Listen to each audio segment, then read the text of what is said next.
Hello everyone, this is Granny's GodPod number 108, talking about Matthew the disciple. We really only know what the Gospels tell us about Matthew.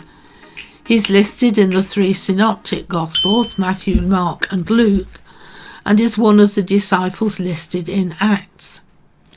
As one of the four Gospel writers, Matthew is one of the four evangelists, a title that comes from the Greek word Evangelion, meaning good news. He is mentioned just 7 times in the entire Bible, and only one has anything substantial to say about him. As one of the 12, and one of the first 6 disciples Jesus called, Matthew witnessed almost as much of Jesus' life and ministry as Peter, James and John. Matthew is also known as Levi in Mark and Luke's Gospel. This could have meant he was from the tribe of Levi, or that Matthew was his Greek name. It may be that Matthew was given the name after he followed Jesus, because it means gift of Yahweh. Jesus met Matthew at a tax booth in Capernaum, a city on the shore of the Sea of Galilee. Matthew 9:9 tells us, as Jesus went on from there, he saw a man named Matthew sitting at the tax collector's booth.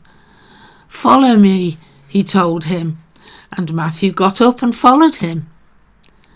Luke 5:27-8 has the same account, but like Mark, Luke calls him Levi.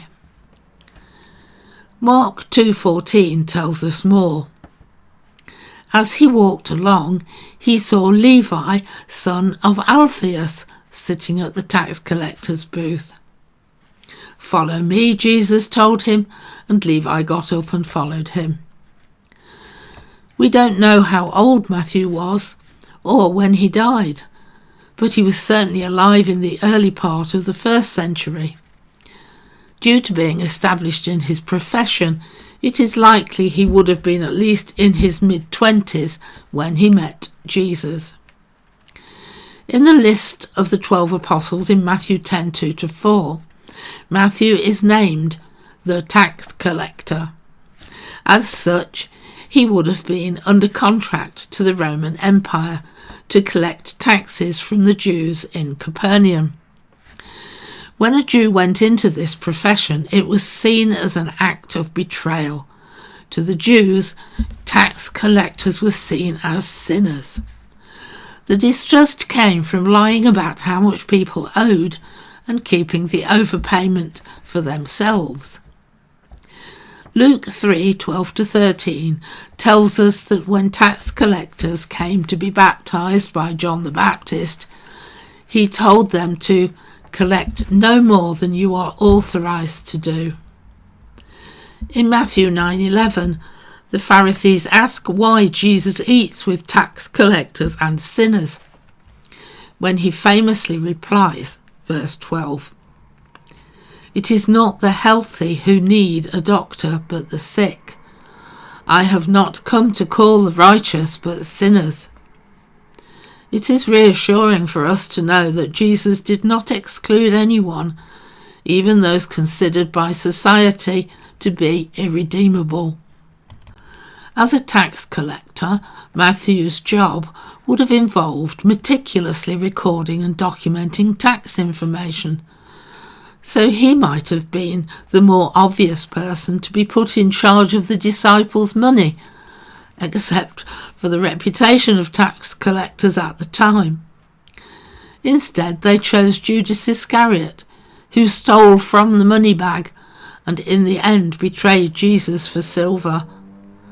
Mark only mentions gold and silver once, Luke 4 times, but Matthew mentions them 28 times.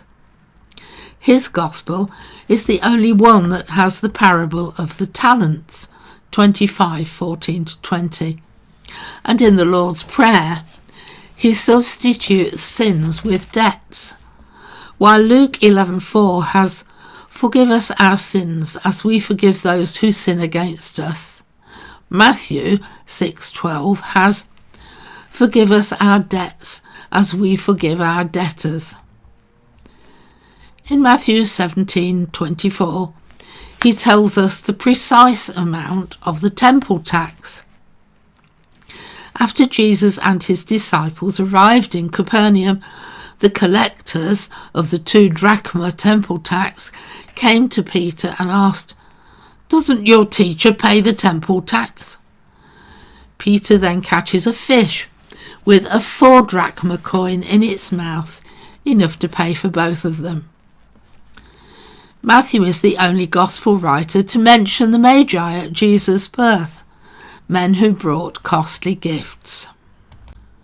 Matthew makes many references to the Hebrew scriptures, and in his gospel Jesus limits his ministry to the people of Israel. Matthew is the most Jewish of the 4 canonical gospels, and it's likely that his focus on money was due to his previous occupation. He was reviled by the Jews for who he was, but Jesus loved him anyway. He was a religious outsider as a tax collector, but he had a prominent position in the 12. In those times they valued oral reportage, but as the apostles started to dry off, they realized their eyewitness testimony would soon be lost. Origen, an important early Christian theologian and scholar, says he learned that Matthew wrote his gospel before the others, although since the 19th century scholars have considered Mark to be the first one written. James Fox, in his medieval Book of Martyrs, suggests Matthew was killed in AD 60. If so, his gospel must have an early date. Matthew doesn't mention the destruction of the temple in 70 AD, yet all 3 synoptic gospels tell us Jesus said, "Not one stone of the temple will be left atop another."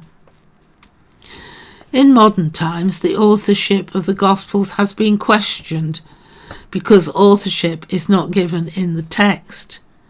But it wasn't usual for ancient writers to formally identify themselves like that. For example, Plutarch is never mentioned within his 40 surviving biographies, but his authorship is not questioned. There has never been an alternative author suggested, and the header Gospel according to Matthew is found on ancient copies. Mark was Peter's interpreter, and he wrote his Gospel according to Peter's instruction, but it isn't called the Gospel according to Peter, but the Gospel according to the author Mark. Papias, Irenaeus and Origen all attribute the Gospel to Matthew. Both Irenaeus and Origen say Matthew was writing to the Jews who were looking for the Messiah to come from the line of Abraham and David. Hence, he begins with the genealogy of Jesus with the emphasis on his royal lineage. Its difference from Luke, who was writing for the Gentiles, is interesting for its inclusion of 4 women and Jesus' mother Mary. That's all for now. Hope you've enjoyed learning a little bit more perhaps about Matthew. I'll speak to you in the next one. Maybe we'll look at Mark next.